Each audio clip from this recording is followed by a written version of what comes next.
There are moments in life that hit you like a punch to the chest, so public and raw that even the air in the room feels heavy. When two police officers walk into your own dealership, and every eye is glued to you. A black woman in a gray hoodie, as the manager and a white customer accuse you of touching $1 million Rolls Royce. Right there, in front of a crowd who doesn't know my name. My dignity is on the line. And the man grinning at my humiliation? He has no clue I actually own the entire place. The fallout from this moment will ruin more than reputations. It'll flip the entire notion of who holds real power. I'm Jessica Parker. I don't usually wear sneakers to work. But on that Saturday, I wanted to see my auto dealership, Parker Motors, from a different angle. No title, no media spotlight, just me. My plan? Buy a sensible Toyota for daily driving and quietly check how my team treated every customer. Instead, I walked straight into a storm I didn't see coming. The showroom was alive with the hum of luxury. Bugattis glinting under natural sunlight. Red velvet ropes slicing the space between everyday buyers and the VIP set. I felt a quiet pride. This whole empire was the result of 1,000 days when people told me, a black woman, that I'd never succeed in a business like this. I slipped in, anonymous, just another customer, blending into the background. That lasted about 5 seconds. Enter Richard Ames.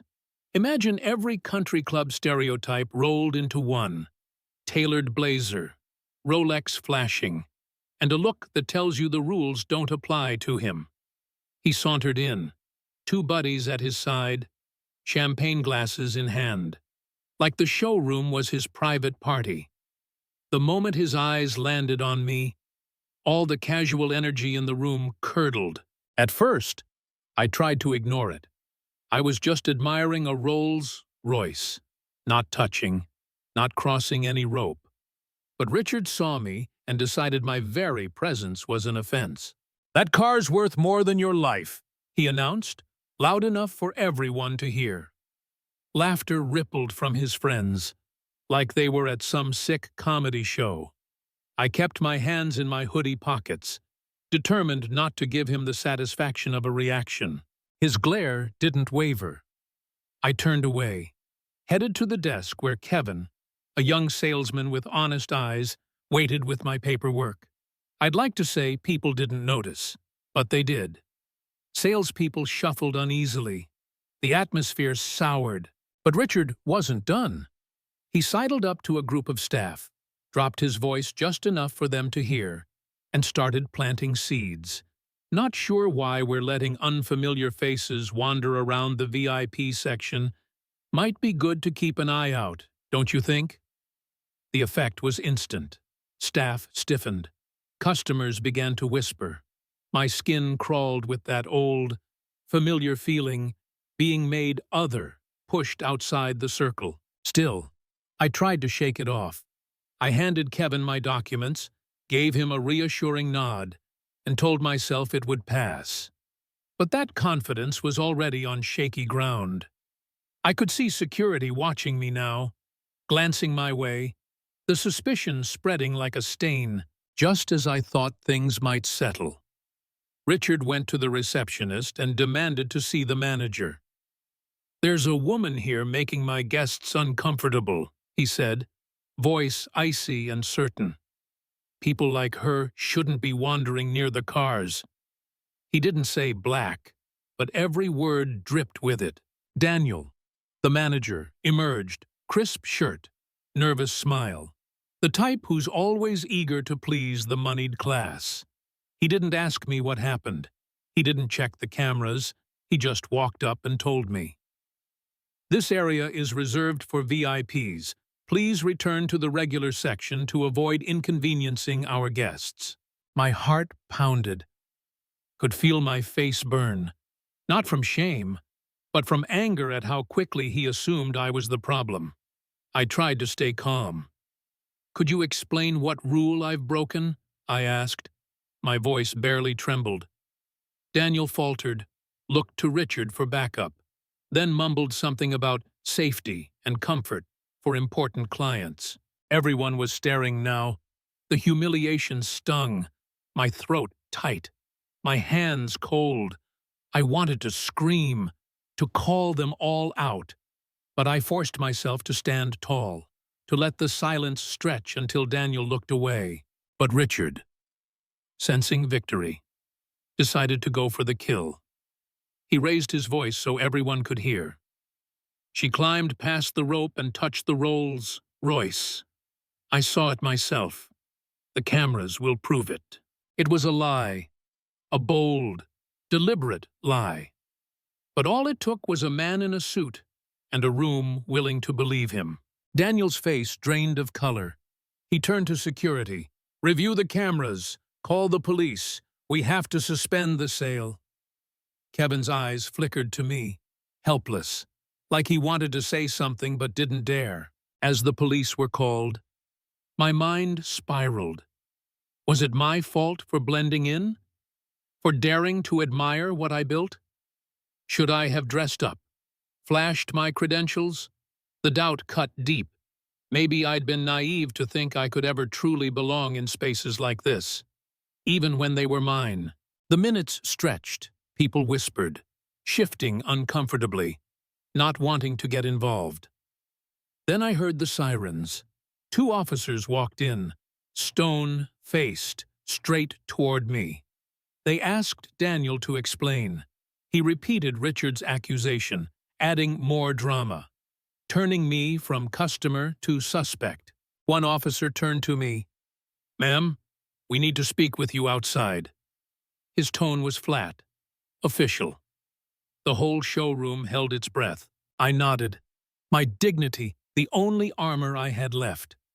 I stood, glanced at Kevin, who looked on the verge of tears. As I moved toward the door, Richard leaned in, voice just for me. "I hope you have a good excuse, because this place doesn't tolerate people of questionable character." My fury wanted to boil over, but I held it back. I looked him right in the eye. "The truth has a way of coming out, Richard, out in the crisp morning air, surrounded by police." I felt stripped raw. For a second, I honestly wondered if I should just walk away, leave them to their smug little kingdom. But somewhere deeper, a stubborn anger burned. This was bigger than me. This was about everyone who'd ever been told they didn't belong. Inside, the silence was shattered by the sound of shoes clicking across the showroom floor. Marcus Reed, the CEO of our entire national auto chain, strode in, unexpected, imposing. I watched through the glass as heads turned. Daniel stammered. Richard stiffened, his face suddenly uncertain. Marcus didn't bother with small talk. "What's going on here?" he asked, voice cool and deadly. Daniel fumbled, explaining about a customer causing trouble, repeating Richard's lies. Marcus cut him off. "Did you verify any of this? Did you even check the footage before calling the police?" Daniel looked like he wanted to disappear. Richard tried to charm his way out. "It was all a misunderstanding. Marcus, nothing to worry about." But Marcus's gaze hardened. "The woman you humiliated and called the police on is Jessica Parker, the owner of this dealership and the majority shareholder of the entire Parker Motors Group. She came here today as a customer. You could have heard a pin drop." Richard went pale. Daniel's mouth worked wordlessly, panic blooming on his face. Marcus didn't let up. "You didn't just insult a valued client. You disrespected the foundation of this company. And you did it because of prejudice and cowardice." For a moment, nobody moved. Richard tried one last time to salvage his pride. "How was I supposed to know? She didn't look like an owner." "Exactly," Marcus replied, cold as ice. "You judged her on everything except what mattered." Security closed in. Marcus nodded. "Mr. Ames, You are permanently banned from every Parker Motors location, effective immediately. Richard protested, his voice cracking, but nobody listened. He was marched out, no fanfare, no sympathy. His two friends melted away, refusing to meet his eyes. As the glass doors slid shut behind him, the spell broke. The king was out, banished, disgraced, forgotten. Daniel stood there, trembling, clutching his badge like it was the last lifeline he had.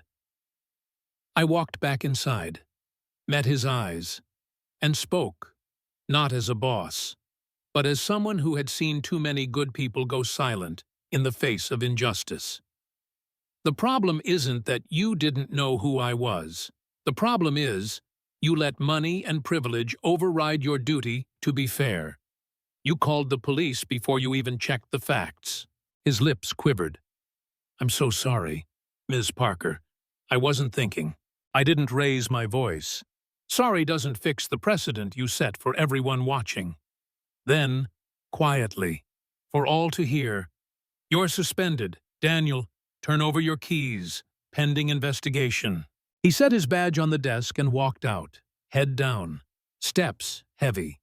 The silence in the room was no longer hostile, just shaken.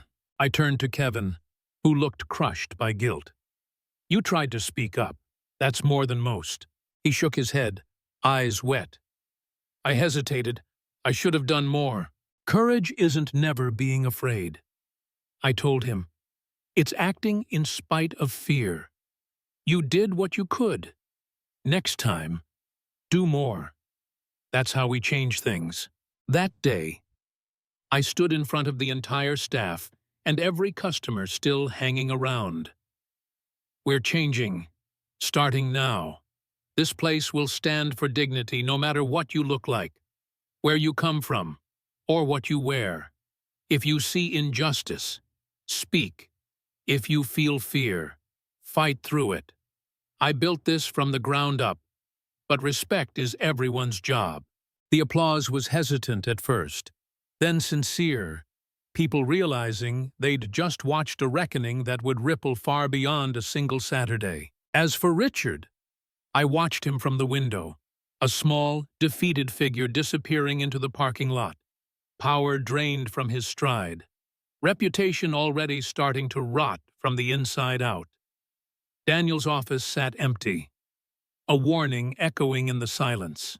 No victory dance, no cheap forgiveness, just a cold, perfect silence settling over the place where arrogance tried and failed to rewrite my story. My quiet satisfaction wasn't about revenge, but knowing the world had just shifted, even if only by an inch. Here's the truth. Power built on cruelty is always temporary, but dignity is forever. That's what I learned, and that's what I want every viewer of JR to remember.